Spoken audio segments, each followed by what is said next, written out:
안녕하세요. 저는 26 직장인 여성이에요. 오늘 우리 집 이야기 해보려고요. 저에게는 새엄마와 오빠 하나가 있어요. 저보다 3살 많은데 저희는 재혼가정, 이복 남매입니다. 보통 생각하기로는 제가 새엄마 자식일 것 같지만 사실은 오빠가 새엄마 자식이에요. 새엄마 재혼하며 같이 들어왔지요. 아빠는 어린 저 때문에 오빠 딸린 새엄마랑 재혼하셨어요. 친엄마는 아빠와 사별하셨다고 들었어요. 저 낳으시고 몸이 안 좋으셨고 저 2살 되는 무렵에 돌아가셨다고 들었어요. 아빠는 배움도 짧고 머리가 그다지 좋지 않은 분이시고 어디에서 새엄마를 만났는지 모르겠지만 그저 어린 저 때문에 집에 들이신 것 같아요. 어릴 적부터 새엄마는 이중적이었어요. 아빠 앞에서와 뒤에서가 달랐지요. 새엄마는 저보고 재수 없대요. 제가 엄마를 죽인 거래요. 재수없는 저를 맡아 키우게 돼서 기분 나쁘대요. 자기도 저 때문에 죽을 것 같다네요. 아빠는 제법 솜씨가 소문이 나셔서 전국을 돌아다니는 편이셔요. 덕분에 어릴 적엔 저 군 식구들, 새엄마와 새오빠 피 한 방울 섞이지 않은 입만 가지고 들어온 저 사람들과 살았어요. 아빠를 원망하는 마음이 있었지만 어디 저 구박을 하고 데리고 왔겠어요? 사실대로 말하면 달라질 것 있을까? 어린 마음에도 그런 생각 들어서 혼자 감당했고요. 여상 졸업하자마자 바로 직장 핑계로 독립해서 나왔어요. 성적은 제가 훨씬 좋았지만 저 지방에 있다는 대학에 오빠가 다니고 있었기 때문에 등록금 문제로 대학 생활은 꿈도 안 꿨어요. 여자는 굳이 대학 다닐 필요 없다고 새엄마는 그렇게 주장하더군요. 시집만 잘 가면 된대요, 자기처럼. 남자는 일단 똥밭에 굴러도 꼴통 대학이라도 졸업장이 있어야 하는 거라고. 여자는 여상 나와 실속 있게 돈 벌다가 시집 가는 게 최고래요. 어린 저 잘 키워준다는 핑계로 들어온 저들은 저를 방치하고 아빠 돈으로 먹고 살았습니다. 저는 여상 졸업할 무렵 아빠 돌아가시고 독립한 이후로 저 두 모자랑 소식 끊었어요. 나는 고아다 하고요. 그게 마음 편하더라고요. 내가 벌어먹고 살고 배움에 대한 아쉬움은 있어서 언제가 되건 공부하려고요. 잊고 살던 5, 6년 마음은 편했습니다. 그런데 얼마 전에 새엄마가 갑작스럽게 연락을 했어요. 오빠 결혼한대요. 기가 막히게도 저에게 돈 보태래요. 쟤한테 동생이며 형제가 또 있냐면서요. 새엄마 변죽은 참 알아줘야 해요. 무쇠심장. 찔러도 피 한 방울 안 나올 양심에 목구멍이 포동청이라는 일념 하나로 어린 제 손에 들린 과자도 빼앗아 아들 먹이던 여자였으니 오죽해요. 독립한 이후로 소식 끊긴 게 6년인데 돈 보태라며 전화할 정신은 있나 봅니다. 제보는 어떻게 알았는지 대단한 여자예요. 새언니 될 여자고 괜찮은 집 여자래요. 그래서 아주 정성을 기울여야 된다나요? 나중에 오빠 더 벌 수도 있으니 성의 표시 하랍니다. 얼마나 대단한 집 여자인지 궁금하기도 하고 그래서. 그래요. 돈 버텨야겠죠. 이번에 5년 부음 적금 해약했는데 잘 됐네요. 저 결혼할 때 저도 받으면 되죠 뭐. 상견례장에 저도 참석하는 거죠? 초대해주세요. 저도 안 가면 이상하게 볼 수 있잖아요. 5년 부은 적금이란 말에 전화기 너머로 아이고 올해도 부었네 하며 반색하는 새엄마를 돈으로 살살 꼬셨죠. 그날 밤 그냥 넘어가려 했는데 미친 듯이 억울해서 어릴 적 기억이 생각이 나더라고요. 학생 때 담배 피고 불량스러웠던 아빠랑 맞짱 뜨던 오빠란 거. 20대 끝자락 카드로 카드 펑펑 써도 잔소리 한마디 없이 아빠 피 빨아먹는 연놈들. 나 독립했는 6년 동안 연락 한마디 없다가 결혼하니 보태라? 아빠가 공사판 돌아다녀도 하루벌이 3, 40인 기농공인데 전국 지방까지 돌아다니며 벌어온 돈 어쩌고 저에게 내놓으라 말아인지 심장이 벌렁거리고 그 와중에도 지방 삼류대학 지성 쪽으로 간 것도 예비 걸려서 가네마네 하던 때 술 마시고 우리 아빠와 나 원망하며 방으로 쳐들어와 해코지하던 개새끼 새오빠. 그거 보면서도 지 아들 말린다며 무조건 잘못했다고 하라던 개씨바 새엄마년. 네가 못하니 오빠가 이러는 것 아니냐면서 내 탓만 하던 개같은 영과 놈. 억울하면 네 뒤졌다는 애미에게 하소연하라고. 저것들 반대로 인문계 못 놓고 여성의 원수 접수한 나에게 발길질하던 개놈. 밤에 자고 있는데 풀린 눈으로 쳐들어와 물끄러미 내려다보던 눈빛에 겁이 더럭 나서 그 옷차림 그대로 집 밖으로 뛰쳐나가 골목 주차된 차에 기대서 잤던 게 한두 번이 아니었던 중학생 시절. 언젠가 빨래 건조대에서 낙디 날건대 속옷 보고 아빠가 한 소리 하자 새엄마년이 목축 높여 사내 안 사내 지랄치자 달려나와 우리 아빠 멱살 잡던 개새끼. 아빠가 이래서 솜씨 다른 남의 새끼 들이는 게 아닌가 보다 허탈하게 주저앉아 하던 말에 말로만 미안하다 죄송했다. 아빠 앞에서 무릎 꿇고 눈물을 흘리던 이 모자는 아빠에게 받은 분노와 상처가 뼈아프다며 아빠 눈피에 나 여고생 때 온갖 폐악질 떠던 생각나서 치가 떨리더라고요. 새엄마년? 아들한테 당한 거 찍스를 못하고 참아내다가 그거 다 모아서 나에게 풀었죠. 아들이 누구 쥐업했다. 담배 피다 걸렸다. 학교에서 전화 받으면 저 그날 잠 못 잤습니다. 온갖 욕에 저주의 말을 퍼부어댔고 밤새도록 소주병 나부려대며 오빠란 새끼 들어올 때까지 그지랄했어요. 교통사고 나서 뒤져버렸으면 병신 같은 새끼 집 마누라 따라가지. 돈 번다고 전국팔도 누벼도 대단하게 버는 것도 아니더구만. 남들은 건물에서 따박따박 세받아서 우아하게 살더구만. 먼지 구덩이 옷 한 뭉텅이 싸우고 그 정도면 벌이가 몇천 정도 돼야지. 꼴랑 몇백 벌이밖에 못하는 새끼. 그렇게 멍 굴리고 1,000만 원도 못 벌어 등신 같은 게. 그러게 남자는 공부하고 대학 가야 하는 거야. 내 아들은 네 애비같이 안 만들 거야. 쌍놈의 집안 것들. 니년도 내가 목 졸라 안 죽이고 이 나이까지 키워낸 거 감사히 여겨 쌍년아. 내가 모질지 못해서 이러고 살지 독한 년 만났으면 넌 진작에 죽었어 알아? 뭐 도망갈래도 챙겨 가져갈 게 있어야 팔 잡히지. 그나마 그 인간이 목돈 쥐어주는 맛에 산다 내가. 아빠 한 달에 2번 정도 오시는데 바로 내려가시고 오자마자 봉투 딱 쥐어주면 세상 자상한 아내인 척 늘 아빠 앞에선 지혜야 지혜야 요사 떨고 오빠란 새끼도 지 엄마랑 똑같이 밥상 앞에서 아빠 보란 듯 고기 반찬 제 앞에 밀어놓는 이중인격 개새끼였어요. 아빠는 그거 보고 혼자 감동했고요. 저 독립하기 바로 전 아빠는 갑작스러운 사고로 돌아가셨어요. 일하다 가신 건 아니고 일 끝나고 인부 아저씨들이랑 술 한잔 딱 하시고 주무셨다는데 다음날 아침 못 일어난 채로 객사하셨죠. 객사나 집에서 돌아가시나 달라질 것은 없어서 전 별로 충격받지 않았어요. 아저씨들 말로는 아빠 지병이 있어서 안 그래도 간당간당 했다는데 치료 안 받고 버티며 돈 버셨다고 하더라고요. 자기는 어차피 끝났다고요. 이제 우리 지혜 미성년지나 성인 되면 집 나와 독립해도 되니 뭐라도 마련해줘야 한다고 따로 모으셨대요. 아빠랑 파트너로 같이 일 다니는 아저씨가 장례식 끝나고 저 불러내서 제 이름으로 낸 통장 주시더라고요. 이건 아빠가 제 몫으로 따로 모으신 거라고요. 회사에서 들어둔 보험금도 받으셨는데 치료도 뭣도 안 하시고 그 돈까지 다 이 통장에 넣으셨대요. 장돌뱅이처럼 계집애 끌고 공사장마다 돌아다닐 수도 없고 친가 쪽에 맡길 수도 없고 애타셨다고. 아빠가 나름대로 저 어릴 적엔 어린 대로 커서는 큰 대로 여자애라 어디다 맡겨야 할지 제 문제로 고민 많으셨다고 해요. 저도 이제와 아빠께 저들 보자 저지랄치던 거 폐악질 씹으렸던 거 알았냐 몰랐냐 따져묻고 싶지 않았고요.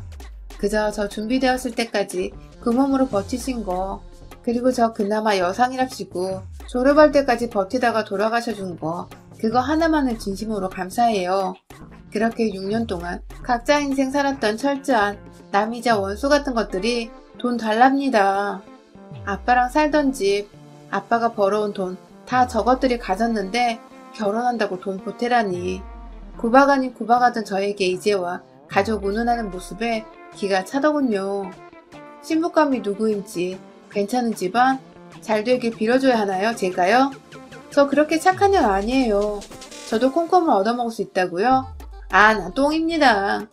퍽이나 저까지 콩콩을 떨어지겠어요? 아주 이 사람들은 몇십 년 동안 빨아먹던 빨대 이제 아빠에서 괜찮은 집안이라는 저 모르는 여자에게 새로 꽂을 계획인가 봅니다. 살살 누구인지는 알아봐야겠어요. 5년 동안 부었던 적금해야 그 소리 때문인지 다음날 전화하니까 아주 살살 녹아요.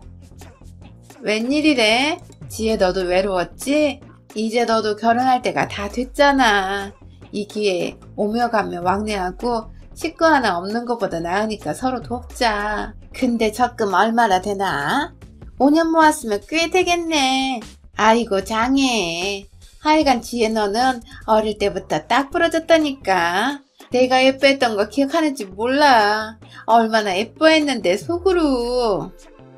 맞아요. 저도 결혼할 때가 다 돼서 혼자서 덜렁 비는 것보다 새엄마 한 분이라도 앉아있는 게 좋겠죠. 신부감은 뭐하는 집인데 그렇게 쩔쩔매세요? 기죽지 마세요. 잘나봤자지. 돈 많대요? 그러게 별건 없는데 그 집에서 장사를 오래 했어. 설렁탕집 40년째래. 소문이 제법 나서 전국 팔도에서 먹으러 온다는데 비 잘 맞춰서 네 오빠가 가게 물려받으면 너한테도 콩콩물 안 떨어지겠냐? 이참에 오며 가며 마음 풀고 왕래하자. 얼마나 보태줄 수 있는 지혜야. 대출 받을래도 뭐 가진 게 있어야 받지. 혹시 오거리 설렁탕집이요? 거기 유명하잖아요. 아, 그 집 언니구나. 거기 가게 노숙자들한테도 인심 좋다고 소문 많이 났는데 그 집이구나. 적금은 얼마 안 될 거예요. 제 벌이에서 모아봤자 주고. 기대하지 마세요. 지혜 너는 그래도 직장인이라 대출받기 쉽잖아. 모자라면 대출이라도 해줘. 하나밖에 없는 오빠잖아. 김치국 사발로 퍼마시고 있는 새엄마년 말에 대답 않고 뚝 끊어버렸습니다. 대출 이야기에 저절로 나오는 욕지거리, 나를 예뻐했다는 독하고 모진 이 미친 할망구. 2번만 예뻐했으면 아주 날 갈아 마셨겠구나. 아마 우리 지역에서 그 설렁탕집 모르는 사람 없을 겁니다. 지역 유지라면 유지인 그 집안에 저 오빠 새끼가 사이로 들어간다고요? 평소에도 돈 없고 행색 초라한 사람들에게 봉사하기로 유명한 집이요. 보육원, 노인정, 음식 봉사 다니는 걸로 유명한 집이에요. 어쩌다 저 인간들과 엮였을까요? 다른 마음은 아니고 설렁탕 먹으러 갔습니다. 겨울이라 뜨끈한 국물이 땡겨서요. 정갈한 상차림, 혼자 와서도 눈치도 안 주더군요. 종업원 아주머니에게 사장님 어디 계시냐, 오늘 안 나오셨나 여쭤봤지요. 잠깐 장부 보신다 해서 사장님 뵙고 싶다. 긴하게 드릴 말씀 있다 했죠. 두근두근 어떻게 말해야 하나 후루룩 국물을 떠넘기며 생각하고 또 생각하고 있었어요. 위층에서 내려오신 사장님에게 제가 부탁드린 아주머니가 가서 말하고 저를 손으로 짚으며 말하는 것을 보고 있었지요. 난생 처음 누군가의 인생이 간섭, 일생일대의 큰 회방질을 하려니 두근두근 머리가 멍해져 아무 생각도 안 들고 입이 탔습니다. 나이 지긋한 설렁탕집 사장님이 사무실로 갈까요? 하시더라고요. 저도 그것이 편해 따라갔습니다. 안녕하세요. 저 김지혜라고 이두식 씨 동생이에요. 이복 남매고요. 이두식 씨 모친은 제 새어머니 되십니다. 따님 시어머니 자리, 그리고 남편 될 이두식, 그 사람들 인간 아닙니다. 이두식 중학교 때부터 담배, 술, 친구 두들겨 패며 불량하게 산 사람이고, 이복 동생인 저도 그 사람 때문에 방에서 자지도 못하고 한밤중에 도망나가 길바닥에서 잔 적이 한두 번 아니에요. 따님 시어머니 자리는 더 심해요. 저희 아빠 계실 때와 안 계실 때 모습이 다른 사람입니다. 사장님과 사돈 맺는다고 6년 동안 소식 한 장 없이 지내던 저에게 대출까지 요구하는 사람들이에요. 이 집 사유돼서 가게 물려받으면 저에게도 콩고물을 주네 마네 벌써 김칫국 한 사발인데요. 그 사람들 사장님이 하시는 봉사 흉내도 안 낼 겁니다. 지금 사고 거는 거 가스비 청구서 공개하실 정도로 정직하게 운영하고 계신 거 아는데요. 저 인간 가게 관여하는 순간 이 가게 명성 망합니다. 아가씨 말 당황스럽네요. 두식이 그 사람 여동생은 시집가서 이민 갔다고 들었고 아버님은 경찰관으로 범인 잡다가 돌아가신 걸로 알고 있어요. 일생을 국가를 위해 희생하다 돌아가셨다고 우리 딸에게 그렇게 들었는데요. 시어머니 되시는 분도 고아원 재활용 봉사 다니면서 인생을 선하게 사셨다고 하시던데요. 돈이 있고 없고 저희는 중요하게 생각하는 사람들이 아니라 없는 것은 문제가 안 됐습니다. 아가씨가 동생 맞긴 합니까? 사돈들 집에 찾아와 이렇게 안 좋은 이야기를 하시는 이유가 무언지 도통 모르겠어요. 저희 아버지는 경찰관 아니고 공사장 인부셨어요. 사위될 이두식 씨 친아버지는 직업 없이 도박장에서 칼 맞아 돌아가신 걸로 알고 있고요. 당황스러우신 거 알아요. 하지만 저는 오히려 제가 찾아와 이 말씀을 올리기 잘했다 생각이 드네요. 그 사람들이 아빠가 경찰관이었고 범인 잡다 죽었다고 해요? 고아원 재활용 봉사요? 제가 재수없는 년이라서 친모 돌아가신 거라는 소리를 3살 아이에게 하는 사람들이에요. 이두식 저 인간은요, 우리 아빠 멱살 잡던 인간이고요. 제가 진짜 시집가 이민 갔다 온 이복동생인지 아니면 철저한 암인지 상견례나 확인해보세요. 안 그래도 대출받을 거 없다며 저에게 돈 달라고 들러붙었거든요. 제가 상견례 저도 나가면 생각해보겠다고 말한 참이고요. 아마 따님분께 저에 대한 이야기 슬슬 바꿔서 얘기할 겁니다. 그날 뵐게요. 생각해보세요. 저는 지난 세월 오빠란 사람이 개과천선이라도 한 줄 알았습니다. 이런 집안과 연맺은 것은 보통 운이 아니라서요. 이제 사람 됐나 싶은 마음에 인생 처음으로 장문의 문자를 넣었습니다. 지난날 새엄마와 갑자기 생긴 오빠 너란 존재들에게 상처받은 내 상처, 내 친엄마 죽은 걸로 다른 사람도 아닌 새어머니란 사람에게 받은 학대와 멸시, 저주, 죽은 우리 아빠에겐 나 잘 키워준 마 들어와 이중적인 행태를 보인 거다며 오빠 너가 사고칠 때마다 나에게 화풀이 하던 이야기, 그리고 아빠가 나 여중생 때 걸레가 된 팬티 보고 새엄마에게 뭐라 했을 때 다짜고짜 우리 아빠 멱살 잡아채던 이야기, 더구나 가끔씩 술 마시고 내 방에 들어와 쳐다보던 이야기를 하며 이제 좋은 혼처 생겼다는 이야기 새어머니에게 듣고 생각해보니 내 마음 갈피 못 잡겠다고 구구절절 장문의 문자를 넣었어요. 그랬더니 온 답장. 그래서? 그러더니 바로 전화를 하더군요. 받았습니다. 이 씨발년이 그래서 뭐 어쩌라고. 네 애미 뒤져 네 애비 뒤져 고아년이 주제에 서러운 거 뭐 어쩐다고 씨발. 구질구질하게. 내가 네 애미 죽였냐 네 애비를 죽이기를 했냐 씨악년이. 재수없게 어쩌라고. 진작에 따먹어버렸어야 되는데 엄마가 건드리지 말라고 해서 살려줬더니 이거 뜨거운 맛을 못 봐서 이질하라지? 어? 너 적금 탄다며. 좋은 말 할 때 뱉어. 나중에 2배로 갚을 테니까 알았어? 이 결혼에 초치면 죽여버릴 줄 알아? 대답 안 해? 사람이 쉽게 변하나요? 전화 받는 동안 손이 덜덜덜 떨리고 정말로 이놈. 제 예상대로 몹쓸 짓 하려 했다는 거 당사자에게 들으니 기가 막혔어요. 우리 아빠 집에서 우리 아빠 돈으로 먹고 살면서 이직거리 하는 거 어쩌면 아빠가 애감해서 돈 달라 지랄치는 거 악다구니 받아내면서 뒤로 돈 모으셨나 싶고 저 여중 여고 시절 못 모르고 가출이나 독립이라도 했다가 밖에서 저 인간 마주치기라도 했다면 바로 팔아먹어도 팔아난 게 유인이란 생각이 들더라고요. 최소 아빠 집에 있어서 아빠 눈치 보여 건드리지 못했던 건가 봅니다. 우리 아빠를 순직 경찰관이라고 숨긴 저들. 부끄러워서도 있고 멋져 보이려고 그랬을 수도 있겠죠. 웃깁니다. 오빠란 자 친부는 도박하다가 하우스에서 판돈 시비로 싸우다 칼에 맞아 죽은 거 지역 신문에 났는데 어차피 저는 김씨고 저 사람은 이씨죠. 아비도 어미도 달라요. 보시는 분은 뭐 노동자나 도박꾼이나 거기서 거기인 삼류의 인생이라고 하실지는 몰라도 전혀 다릅니다. 우리 아빠는 땀 먹고 살았고 저들은 피 먹고 살았죠. 어릴 적부터 저들에게 당한 것이 있어서 아직까지도 저들은 저에게 호랑이보다 귀신보다 무서운 존재인데요. 생각만 해도 목소리만 들어도 숨이 안 쉬어질 정도지만 저도 이 기회 잡을랍니다. 놈과 저 놓친 애가 행복해지는 거에 태클 걸 겁니다. 다음날 심으로 기죽은 목소리로 적금 탄 돈 주면 진짜로 저도 콩콩을 얻어먹을 수 있죠? 저 결혼할 때 가족으로 와주시기는 할 거죠? 등신처럼 빌빌거리며 물으니 그럼 지혜야 우리 가족이잖니. 우리도 피부치 하나 없고 너도 그렇고 이제라도 마음 맞춰 살자.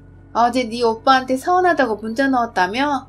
너 어릴 적에 나도 제정신이 아니었어. 지혜 너도 부친성 있는 성격도 아니고 네 오빠 사고쳐 대고 내가 어디 너 미워서 때렸니? 잘 되라고 그런 거지. 그래 너 잘 됐잖니. 여상 졸업하고도 회사 잘 다니고 적금도 6년 넘게 붓고 나보다 낫다 니가. 너 신용도도 좋지? 일단 상견례 같이 하고 차근차근 말하자 응? 여동생 하나 있는 거 오빠 결혼한다고 날라왔다고 저쪽도 그렇게 알고 있어. 이쁘게 하고 나와? 제일로 좋은 옷 입고. 나오라면 나가드려야죠. 바라던 대로 상견례 날 설렁탕 먹던 그날 그 복장 그대로 깔끔하게 차려입고 나갔습니다. 양복을 차려입어서 건실해 보이지만 속내를 아는 제 눈엔 그저 나이트클럽 삐끼 같은 오빠란 인간이 착한 청년인 척 가식을 떨며 저를 맞이했고 어색하게 지혜니? 어머 이젠 아가씨가 다 됐네 하던데 우리 마지막 보았을 때도 아가씨였는데 참 별소리를 다 한다 싶었습니다. 아빠 장례식장에서 낮에는 슬픈 척 오열하던 유족이었지만 저녁에는 몇몇 조문계 가고 화투치며 낫다고 좋아하던 놈년들이었지요. 1시간 후에 신분에 올 거라며 미리 오라고 했다고. 캥기는 게 많은지 이런저런 주문도 많고요. 본의 아니게 저 집에서는 아빠 순직 경찰관으로 알고 있으니 너도 그렇게 알으라고. 공사판 노동자보다야 순직 경찰이 누가 봐도 낫지 않냐며 주절주절 변명하면서 사실은 아가씨도 사정 다 아는데 결혼 반대할까봐 아가씨가 그러자고 했다는데 퍽이나 그랬겠습니다. 속아주는 척하며 예예 하고 다소곳이 듣고 있으니 호텔 입구로 까만 차가 들어서자 온다 내려 분주하게 소란 떨면서 제 등을 쿡쿡 찔러 밀어대며 웃어 살갑게 인사해 문 열어드려 인사 90도로 하고 예의 있게 너는 맨 뒤에 따라와 갖은 주문을 다 하는데 저 여자 말대로 제가 얼른 내려 그 검은 차 옆에 서자 곧 새엄마라는 여자와 오빠 새끼가 옆으로 따라붙었는데 차문은 열릴 기색이었고 저는 사장님이 충분히 고민하시라고 그리고 혹시 제 얼굴 못 알아볼까 고개 빳빳이 들고 썬팅되어 보이지 않는 유리창을 계속 응시하고 있었습니다. 호텔 도우맨이 차문을 열어드리려고 하는데 안에서 잠겼는지 문이 열리지 않아 당황하는 기색이었는데 옆에서 새엄마년이 제 옆구리를 쿡쿡 찌르면서 네가 문 열어보라고 성하고 제가 버티고 있자 새엄마년이 제 등을 쿡 하고 밀었는데 일부러 앞으로 확 밀리게 오버하면서 앞으로 튕겨 나가버렸습니다. 눈치 보던 새엄마가 초조한지 아니 왜 안 내리셔? 하면 차문에 손을 대자 차는 앞으로 전진 그 상태로 호텔 밖으로 나가버렸습니다. 야, 저 차 맞아? 맞는데 왜 그냥 가지? 에이씨. 두모자 난리 지랄치며 확실해? 번호판 저거 맞아? 왜 이러지? 너 뭐 실수했어? 지들끼리 소리 높여 지랄치고 오빠란 새끼는 씩씩 거리면서 급히 전화하는 눈치였는데 여자친구가 전화 안 받는다면서 분명 걔네 아빠 차 맞는데 하며 가보자고. 급히 우리도 뒤따라 설렁탕 집으로 출동했는데 남자 매니저가 나와서 이상출 씨 아시냐고 물어보시랍니다 하자 그 소리에 새엄마녀는 다리에 힘이 풀려 주저앉고 오빠란 새끼는 아우 씨바 육두문자를 내뱉으며 인연집에서 알았나봐 에이 쌍 하면서 폭주하더라고요. 두모자 반응으로 보아 도박장에서 칼 맞아 죽었다는 놈이 애비인 것 같더라고요. 역시 이 어르신 제 말을 혹시나 싶어 뒷조사 해보신 모양입니다. 거기에다 상견례 날 나타난 저를 보시고 확신하셨겠지요. 짐승 같은 것들 우리 아빠를 창피해하며 순직 경찰이라며 속이더니 잘됐습니다. 걔보다도 못한 것들 오며 가며 이 집 많이 들락거려 다 알텐데 오빠 놈도 끝난 것을 예감한 건지 점잖은 척 연기 더 이상 안 하더군요. 손님들 드시는 홀에서 아랑곳하고 행패 부리고 나오라고 해. 돈 없냐니 지랄치고 손님상 그릇 집어던지다 영업방에 신고받고 출동한 경찰에게 끌려갔습니다. 저는 어리버리 지혜야 하며 경찰에게 끌려나가던 새엄마년이 제 손 붙들고 늘어지는 바람에 휩쓸릴 뻔한 거 남자 매니저님이 저를 탁 낚아채서 뒤에 숨겨주시는 바람에 안 끌려갔어요. 명함 주시고 제 연락처도 따로 물으시더니 사장님께서 잠잠해지면 연락하실 거라고 고맙다는 말씀 전해달라고 하셨대요. 저 그날 바로 집으로 온 이후로 이 모자 스팸 처리하고 모르는 번호는 아예 안 받고 있습니다. 소문으로는 저 두 모자 여자분 집 찾아가 또 난동을 부린 모양인데 저번 영업방에 신고까지 업어서 가택 침입죄로 고소했다고 하더라고요. 오빠 새끼는 여자분 방까지 쳐들어가서 매달렸다고 하던데 그 소리 듣자마자 따먹네 어쩌네 했던 놈말이 생각나 소름 돋았습니다. 여자분 집에 가진 것 많아 정성 들인 모양인데 그 있는 사람들이 적으로 돌아설 때 천한 자기들이 당할 죗값은 계산에 없었나봐요. 소문으로는 그 집 전담 변호인단이 유명 로펌이라는데 알아서들 하겠죠. 저는 곳이나 보고 떡이나 먹으려고요. 저는 아직도 상처가 남았는지 꿈에서도 이 사람들 보이면 도망다니고 욕 한 번을 제대로 못해줬는데 이 사람들 당하는 거 보고 한풀이 할 거예요. 둘 다 징역까지 가능한 죄라는데 설렁탕집 사장님이 완전 단호하셔서 기대가 은근 돼요. 여러분의 생각은 댓글로 남겨주세요. 오늘도 시청해주셔서 정말 감사합니다. 안녕하세요. 저는 전남 고흥 로키농에 농사를 지으며 살고 있는 35살 여성입니다. 3년 전 있었던 집안의 큰 문제로 인해 시댁과 인연을 끊고 남편과 아이와 함께 시골로 내려왔어요. 그로 인해 저희 두 사람의 인생을 다시 한번 뒤돌아보게 되었고 그 누구의 방해도 받지 않는 평화로운 인생을 살아야겠다고 마음 먹게 되었습니다. 남편은 저와 함께 농사를 지으며 금, 토, 일 이렇게 3일은 할머니, 할아버지들께 한글을 가르쳐드리고 있어요. 원래 저희는 서울에 있는 학원에서 농술 강사로 근무를 했었거든요.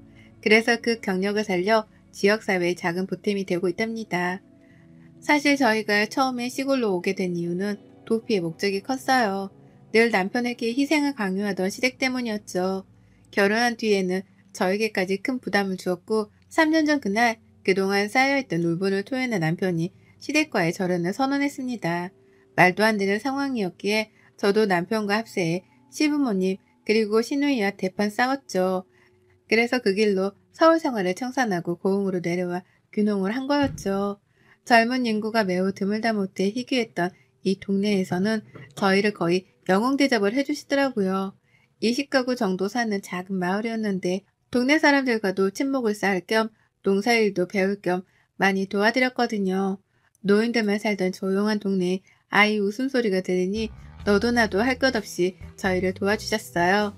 농사를 처음 짓느냐며 툴툴대시던 이장님도 있었지만 매일같이 찾아오셔서는 무뚝뚝하긴 하지만 이런저런 꿀팁을 전수해주시고 가신답니다.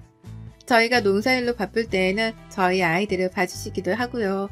다행히 아이도 그런 어르신들을 친할머니, 할아버지처럼 잘 따라주었고요. 아무튼 남편에게는 8살 어린 여동생이 있어요. 바로 저희가 고흥으로 내려오게 된 이유이자 앞서 말씀드린 문제, 그 시누이죠. 오냐오냐 잘한 탓에 건방지고 버릇없는 생각 없는 시누이지만 제가 보기엔 그 시누이를 감싸가도는 시부모님이 더 문제인 것 같아요. 시부모님이 남편을 낳고 어렵게 시누이를 가졌는데 시누이가 미숙아로 태어나 크게 아팠다더군요. 그래서 과하다 싶을 정도로 시부모님의 그늘 아래서 오냐오냐 길러졌고 점점 기고만장해지며 모든 권리를 당연하게 생각하는 아나무인의 성격으로 변해갔죠.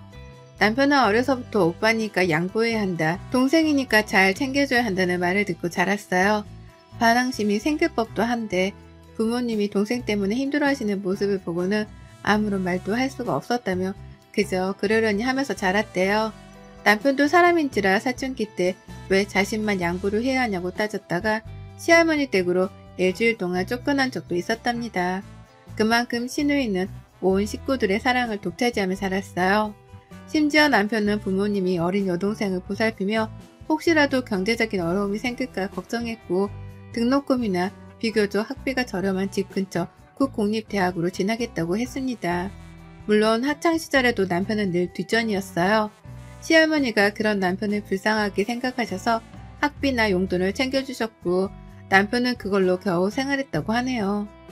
부모의 관심과 사랑이 필요했던 나이였음에도 불구하고 오로지 책임감만을 강요하던 시부모님에게 얼마나 많은 실망을 했을까 생각도 들더라고요. 저희가 결혼을 준비하면서도 시어머니는 시누이 몫에 애단을 따로 준비해야 한다고 하셨어요. 자신들은 필요 없으니 시누이를 가장 최우선으로 생각하고 챙기라면서요. 네 시누이 될 사람이 우리 집안에서 얼마나 귀한 존재인지 아니? 예단임을 할 때는 우리가 굳이 준비 안 해도 시누이 거 꼭 챙기거라. 비싸고 좋은 거 잘 골라서 대접해야 한다 이 말이다. 섭섭하지 않게 알아서 잘 하리라 믿는다.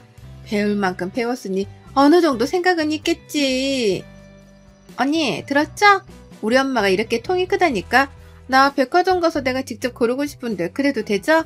내가 안 하려고 했는데 하도 해야 한다고 그러네. 그래서 말인데 이번 주 주말에 나랑 같이 백화점 가요. 저희가 결혼을 28살에 했어요. 그때 시누이 나이가 갓 20살이었고 그저 어린 동생 하나 더 생긴다고 생각하고 좋은 게 좋은 거라고 나이에 맞지 않지만 명품 가방, 원피스, 화장품을 풀세트로 맞춰주었어요. 평생에 한 번뿐인 결혼식이었고 솔직히 시댁 식구들한테 밉보이고 싶지 않았거든요. 친정이 여유가 있던 덕분에 결혼할 당시 지원을 많이 해주셨습니다. 남편이나 저나 나름 인기 강사여서 벌이도 괜찮았는데 빚 없이 살아야 한다며 집을 해주셨어요. 대신 나머지 혼수나 필요한 건 저희 보고 알아서 하라고 하셨죠. 모든 준비를 차질 없이 다 하고 저희는 양가 어른들의 축복 속에서 행복한 결혼식을 올리게 되었어요. 공교롭게도 직장과 신혼집은 시댁 근처였습니다. 강사로 근무를 하며 외적인 부분도 많이 신경을 써야 했기에 많지는 않지만 약간의 명품 가방, 옷들을 가지고 있었죠. 평소에 옷이나 액세서리에 관심이 많지 않았지만 강사 일을 하다 보니 어쩔 수 없더라고요. 비싸지는 않아도 있어 보이는 그런 것들을 많이 가지고 있었어요. 한 번은 시댁 식구들과 집들이를 하는데 시누이가 집 구경을 하고 싶다더라고요. 아무 생각 없이 구경하라 했습니다. 가져갈 것도 없고 어차피 식구니까 집을 둘러볼 수도 있는 거였으니까요. 하지만 너무 안일하게 생각했던 탓이었을까요? 그게 제 인생 최대의 실수였죠.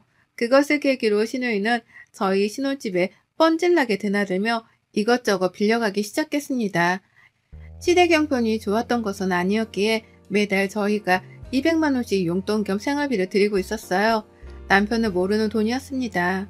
남편의 길을 살려주고도 싶었고 혹여나 나중에 무언가 말할 수 있는 구실을 만들어 놓기 위함이었죠. 어쨌든 시누이 눈에는 그저 제 물건이 비싸 보였고 탐이 났나 봅니다.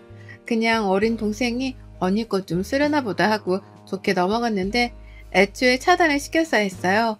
한두 번 입었지만 잘 챙겨 입지 않던 옷과 액세서리, 화장품을 종종 주곤 했는데 어느 순간부터는 당연하다시피 사달라고 요구를 하거나 마음대로 가져가기도 하더라고요.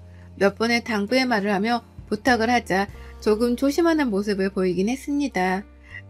그렇게 달콤한 3, 4년 정도의 신혼생활을 즐기다 저희에게 쌍둥이 아기 천사들이 찾아왔어요. 하나도 힘든데 요즘 물가도 높아져서 아이들한테 들어가는 돈이 제법 되더라고요. 시어머니께 양해를 구하고 보내드리던 생활비도 조금은 줄이게 되었어요. 임신 중기가 넘어가니 서 있는 곳자 힘들어 결국 저는 농술 강사 일을 그만두게 되었죠. 아이들을 출산하고 100일이 갓 지났을 무렵이었을 거예요. 대학을 졸업한 시누이가 취업을 했다며 시댁에 100일 파티 겸 취업 축하 파티를 했습니다. 그런데 술을 한두 잔 마시던 시누이가 속이 답답하다며 헛구역질을 하는 겁니다. 기름진 음식도 먹고 술도 먹고 해서 얹혔나 보다 생각했죠. 하지만 며칠 뒤 시댁은 한바탕 폭풍이 몰아치게 되었습니다. 속이 계속 이상했던 시누이는 병원으로 가서 검사를 받았고 임신을 했다는 충격적인 사실을 알았어요. 이미 수술을 할 수 있는 시기도 지나 어쩔 수 없는 상황에 시부모님은 뒷목을 잡으셨어요. 몸이 상당히 마른 편이었던 시누이는 그저 요즘 살이 조금 찐다 생각했대요. 임신인지 꿈에도 몰랐던 거죠. 너 도대체 뭐라고 돌아다니길래 그 나이에 임신이야? 이 아빠는 누군지 모르니? 내가 그걸 어떻게 알아? 아, 하필 그때 클럽에서 그날 술 많이 마셔서 기억도 안 나는데. 뭐? 너 외박한 그날 말이냐? 그럼 이 아빠가 누군지도 몰라? 어쩜 이럴 수가 있니? 제정신이야? 집안만신을 시켜도 유분수지. 시집도 안 간 애가 털컥 임신부터 하고 이 아빠는 누군지도 모르고. 나도 이렇게 될 줄 알았겠어? 그만 좀 해. 얘는 나오면 될 거 아니야. 뭐? 나? 그래 낳는다 쳐. 누가 키우냐? 누가 키우냐고. 네가 지금 아유 진짜. 오빠네도 있고 정 안 되면 내 동생 하나 낳았다 생각하고 이 방에서 키우면 안 돼? 그렇다고 얘를 지워? 못 지운다잖아. 낳는다 쳐. 정 안 되면 보육원에라도 갖다 주던지. 너 지금 그게 사람으로서 할 말이냐? 내가 너 때문에 정말 못 산다. 아이고 머리야. 시댁은 말 그대로 시한폭탄과도 같은 분위기였습니다. 신우의 임신 사실을 알게 된 시아버지는 깊은 한숨을 내쉴 뿐이었죠. 제가 관여할 문제는 아닌 것 같아 아이들을 돌보며 평범한 나날을 보내고 있었습니다. 결국 9개월 정도 후 시누이는 남자아이를 출산했어요. 젊어서 그런가 아이를 낳았다는 사실이 무색할 정도로 회복도 빠르고 아무렇지 않더라고요. 그러다 어느 날 유독 늦게 들어온 남편의 표정이 좋지 않은 겁니다. 여보, 오늘 학원에서 무슨 일 있었어? 표정이 왜 이렇게 안 좋아? 아니야, 내가 나중에 말할게. 생각 정리가 조금은 필요할 것 같아. 일단 지금은 쉬고 싶네? 알았어, 많이 피곤한가 보다. 나중에 이야기해줘. 무슨 일이냐 묻는데도 피곤하다며 대답을 회피하는 남편이 조금 이상했어요.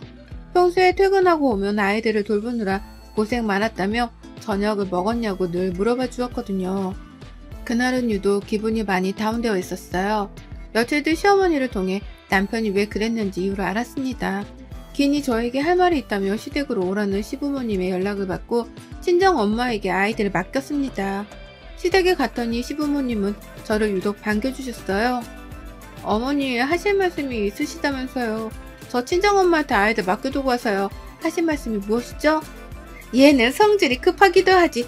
다름이 아니라 친상이한테 들었는지 모르겠는데 수아가 낳은 준호 말이다. 니네가 맡아서 키워줬으면 하는데. 네? 그게 무슨 말씀이세요? 맡아서 키우라니요. 준호를요? 우리가 나이도 있고 갑자기 아이가 생겼다고 하면 사람들이 수군거릴 게 뻔하잖니. 시집도 안 간 처녀가 덜컥 임신한 것도 그런데 얘까지 다 했다고 하면 우리 집안은 얼마나 무시하겠니. 그리고 네 시누이 이제 좋은 사람 만나서 세주바 하려고 한다. 금요금에 종사하는 돈 많은 집이라고 하더구나. 너희가 셋째를 조금 일찍 봤다 생각하고 대신 키우렴. 너무 아무렇지 않게 말씀하시는 시어머니를 보자니 어이가 없더라고요. 시누이는 아이를 낳고 그새 새로운 남자를 만나 결혼을 약속했다 하더라고요. 어머님, 지금 하신 말씀 진심이세요? 지금 저희더러 아가씨 아이를 입적해서 키우라는 말씀이세요? 왜 저희가 그래야 해요? 전 그러면 어머니가 키우시면 되지. 어떻게 아가씨 아이를 저희가 키워요? 그리고 어떻게 그렇게 당연하게 저희한테 요구를 하시는 건데요? 준성씨도 알아요? 내가 예전에 준성이한테 미리 말하긴 했다만 답이 없더구나. 그래서 이렇게 너를 부른 거야. 둘 다 배울 만큼 배웠으니 내 말 뜻 잘 이해했겠지? 아이를 키우며 필요한 양육비는 우리가 대줄 테니 호적에 올려놓고 너희가 키우렴. 아니 지금 이게 말이 된다고 생각하세요? 아가씨도 입이 있으면 말해봐요. 실수해서 덜컥 임신해서 낳은 아이 부잣집에 시집가야 되는데 걸림돌 되니까 저랑 준성씨한테 떠미는 거예요?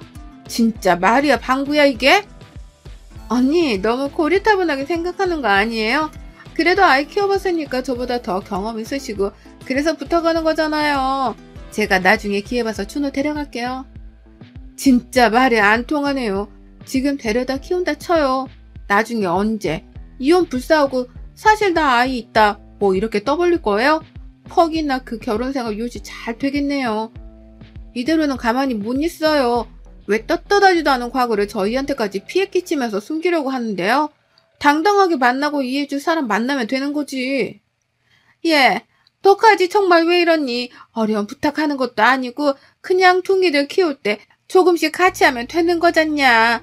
뭘 일이 삐딱하게 굴어. 시애미가 하라면 하는 거지 무슨 말이 많아?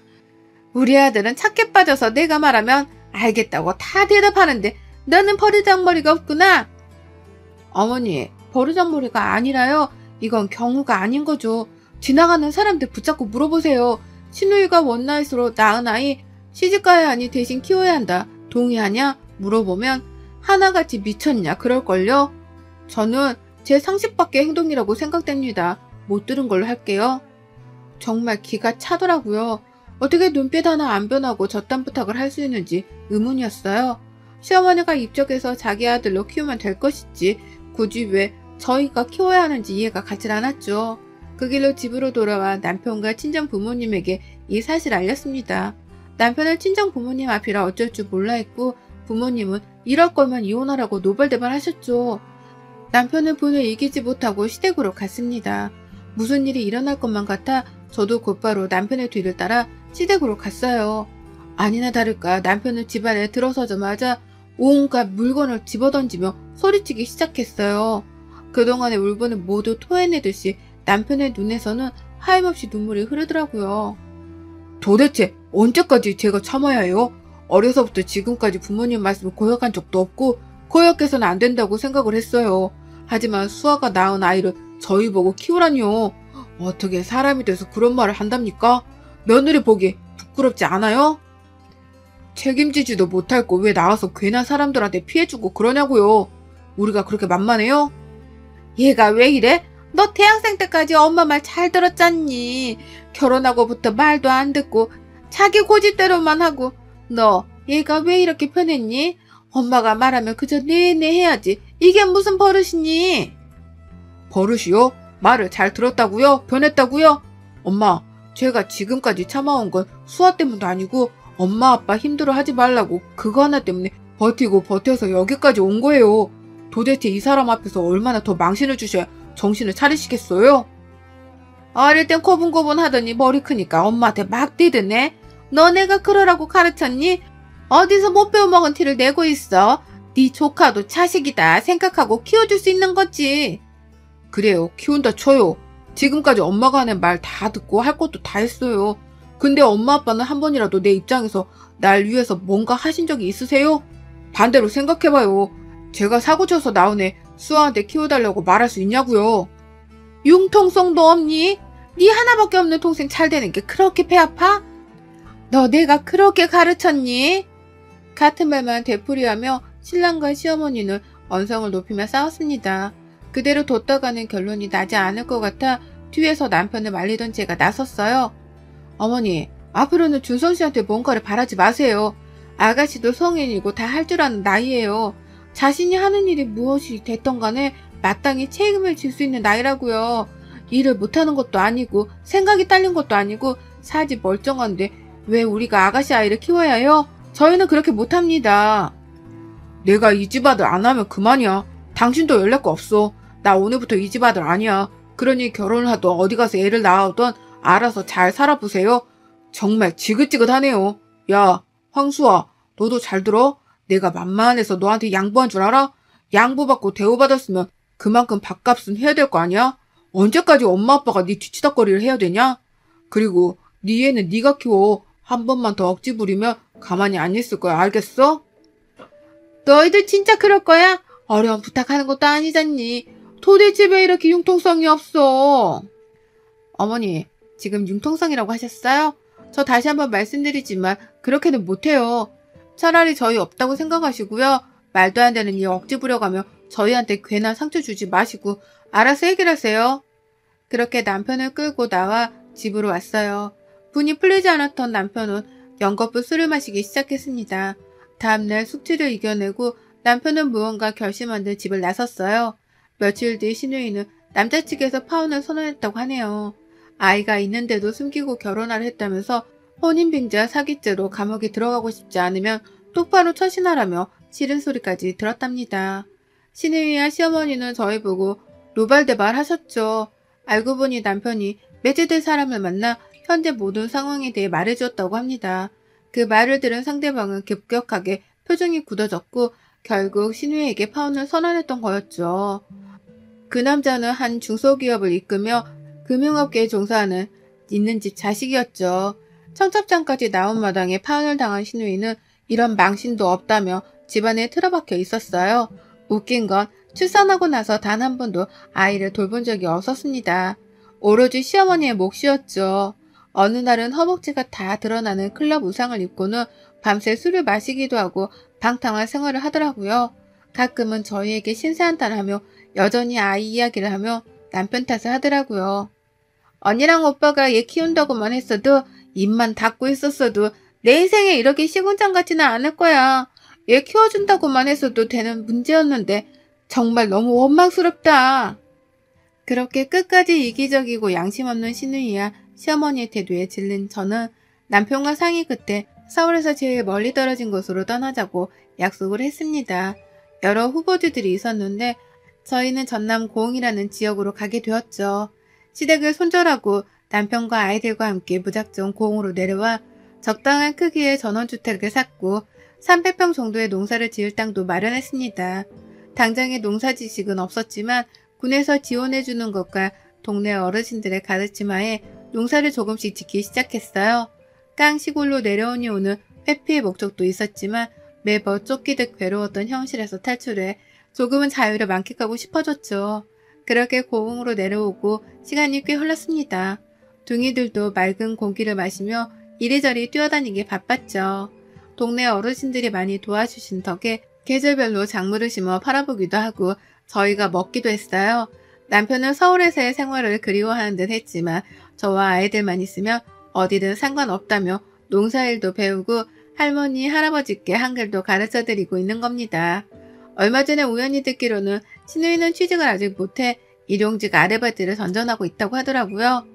가끔 클럽이나 모임을 다니면서 사람을 많이 만나고 다니고 빨리 새 출발을 하고 싶어 해요.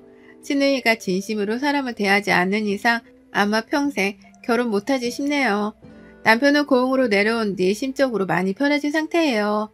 오로지 저희 가족만 생각하고 저희만을 위해 살 수 있는 자체가 좋다고 하더라고요.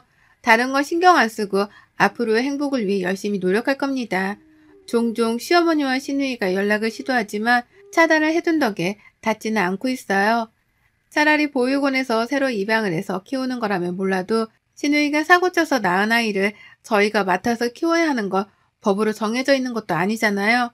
상당히 어이없고 다시는 생각하기도 싫지만 시댁과 연을 끊고 지내는 지금 무지 행복합니다. 시골만의 특유한 감성이 있거든요. 아무쪼록 여러분들 중에도 저와 비슷한 상황을 가진 분이 계실지는 모르겠지만 인생 살면서 너무 착하게만 사는 건 많이 아닌 것 같습니다. 너무 배려하다 보면 저희 꼴 납니다. 저희는 앞으로 더 행복해질 예정입니다. 여러분의 생각은 댓글로 남겨주세요. 오늘도 시청해주셔서 정말 감사합니다.